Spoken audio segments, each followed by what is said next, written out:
Hello, the ভয়া art studio by Mou Sneha হ্যান্ডিক্রাফটের আরও একটি ভিডিওতে তোমাদের সকলকে স্বাগত জানাই।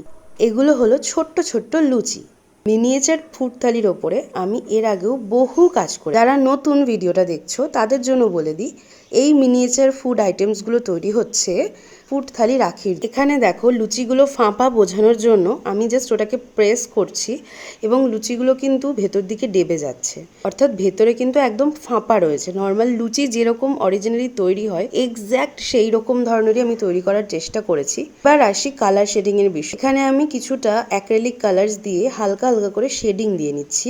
তোমরা দেখো একদম কাঁচা লুচির সঙ্গে ভাজা লুচির একটা পার্থক্য কিন্তু কালার শেডিং এর পরে তোমরা দেখতে। সো আফটার কালারিং এটা হলো আমাদের লুচির ফাইনাল লুক। কেমন লাগলো কাজটা অবশ্যই কমেন্টে জানাও। Thanks for watching, by.